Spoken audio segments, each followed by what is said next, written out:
Welcome to Open Whispers channel. When a masquerade overstays in the arena, the uninitiated will throw sand at it. The EBELE masquerade is a masquerade that is very popular in sub-Saharan Africa, pinpointed to the southeast of Nigeria.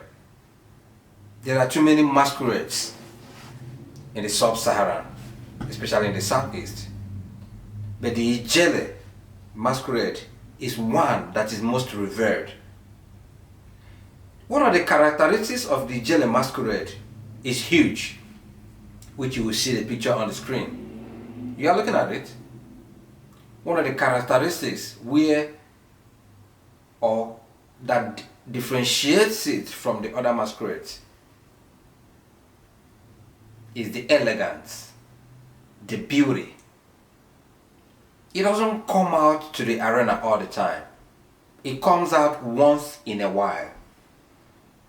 And when it comes out, it's like the crowd that come out to witness the presence of the EBELE masquerade is unprecedented. It comes out once in a blue moon. And whenever it comes out, people don't play with it. Everybody, regardless of where you are, regardless of where you belong, you want to see the EBELE masquerade. B-U-T. The EBELE masquerade does not overstay in the arena. Because whenever it overstays in the arena, those that are not supposed to throw sand at it will throw sand at it, thereby making a nonsense of the beauty or the secrets of the ancestors that is always exemplified through the EBELE masquerade.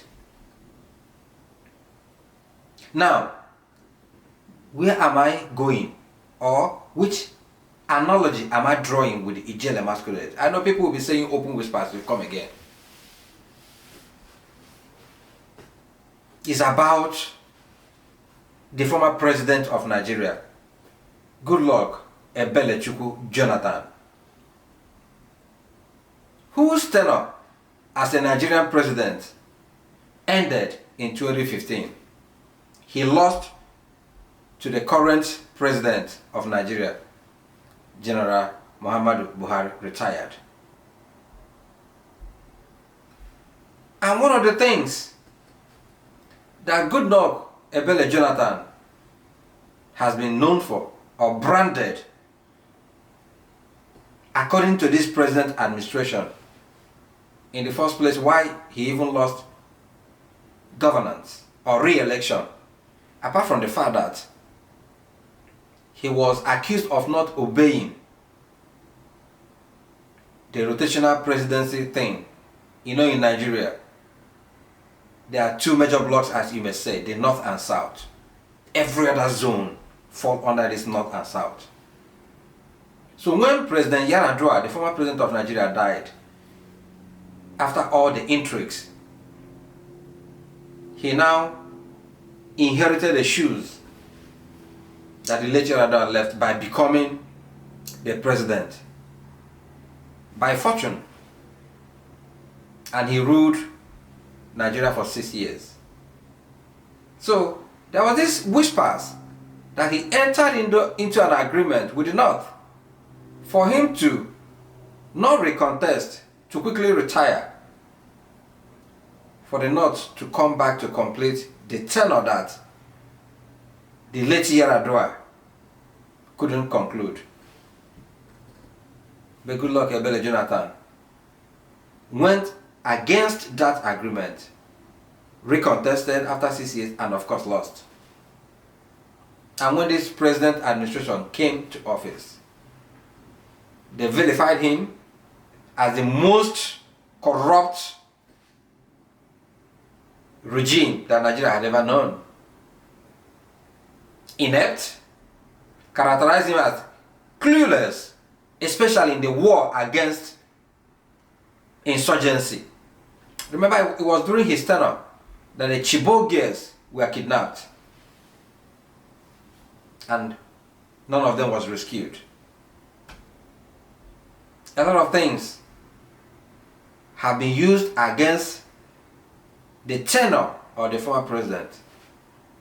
But the hallmark of Goodluck Ebele Jonathan's statesmanship was his ability to concede the election when everybody expected him to fight back. And he said, and I quote, that no blood of any Nigerian is worth the ambition of any politician. To me, that was a true mark of a champion. So he left office. And it was probe upon probe. The National Security Advisor under him was incarcerated for many months. He was accused of using the money meant to fight insecurity in Nigeria for political purposes. The wife of Goodluck Jonathan, till date, remains the most vilified first lady or ex-first lady that Nigeria has ever had. She was accused of massive corruption. And whatever happened to those cases instituted by Economic Crime Commission of Nigeria remains to be seen. Now, let's fast forward it a little bit. Few days ago, we've been undaunted by the news, both visual and otherwise, that Goodluck Ebele Jonathan was approached by this youth who went to his residence in Abuja, Nigeria. One, they apologized to him for how they treated him in 2015 by not voting for him and all those things. Of course, we know that some of these youths are rented. When Nigerian politicians want to come out to say something, they rent youths.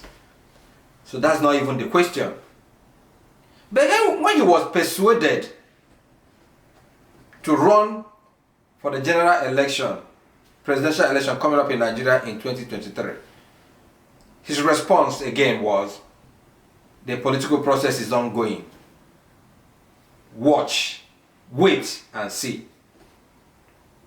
A pregnant answer that to me was not expected from Goodluck Jonathan, because all this time, even from the time the governor of Bauchi, Mohammed, who said that Goodluck Jonathan remains his godfather, political godfather, he went to him in his place.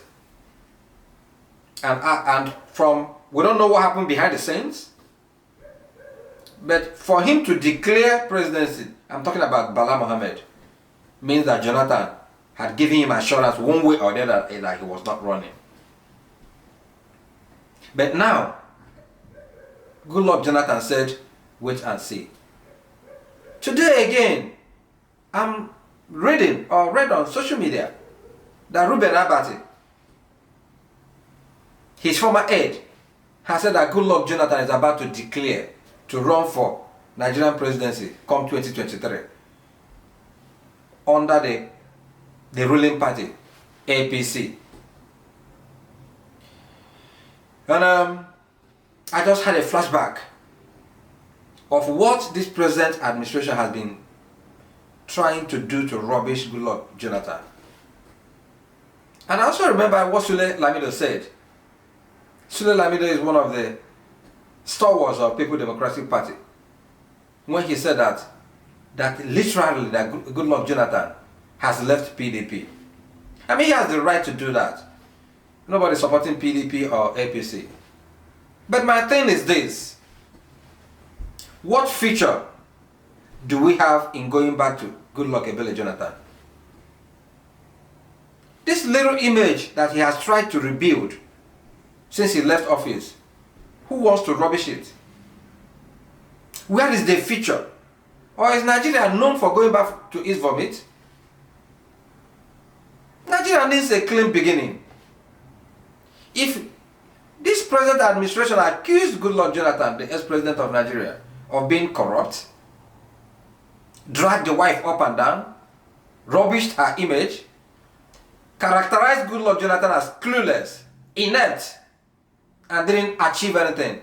In fact, in the fight against insecurity, recently, one of the presidential aides said that the money meant for the military or for procurement of arms and ammunition ended up in private pockets during the regime of Goodluck Jonathan. What has changed? So we are waiting to see how those who are clamoring for the return of Goodluck Jonathan, how they will market him.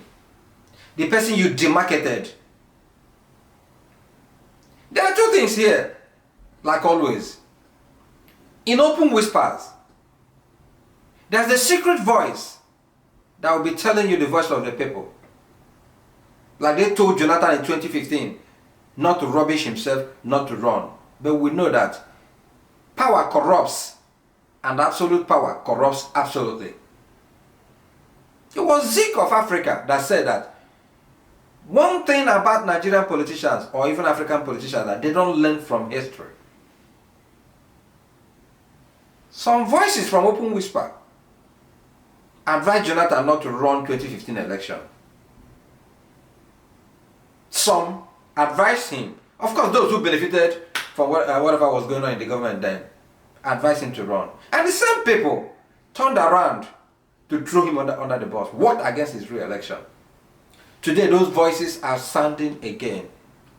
Silent whispers and open whispers. Jonathan, you better listen to silent whispers. What did you forget in Aso Rock? If the presidency of Nigeria come 2023 must be zoned to south of the country, people like Amechi is still there. People like Wike, he's still there. Nigeria needs a fresh start. Don't allow them to rubbish you. Nigerians are not fools. The decay in Nigeria governance today didn't start from this present administration. It started when Obasanjo left office. It started under our watch. There seems to be nobody in charge. We cannot fail to call a spade, no matter what part of the country that person comes from. Open Whisper stands for the truth. We must say things the way they are. Nigeria needs a fresh beginning. Those clamoring for your return, they are doing so on selfish purposes. The EBELE masquerade does not overstay in the arena. The little rebranding you've had, Goodluck Jonathan, is because of the mess of this current administration. And the decay, the slide of Nigeria that didn't even start today. It was something that was bound to happen. If they accused you of massive corruption and the kind of looting that has been alleged to have taken place under you, which economy in the world will withstand that looting and not go into recession? Sometimes you think that this present administration, that they say the truth. Sometimes you think you also hear half-truth. Why are they trying to bring you out of your shrine, of your peace, to rubbish you? Nigerians are not fools. And for the records, Open Whispers is saying, Nigeria needs a fresh beginning. Nigeria needs a fresh hand. People with fresh ideas. People with fresh zeal. People with fresh vigor that can pull Nigeria out of the crisis we have found ourselves, where brothers are killing brothers, where we cannot see each other as one. This is Open Whispers. Be well, do good work, and please keep in touch. Chris Diggers in the arena. God bless you.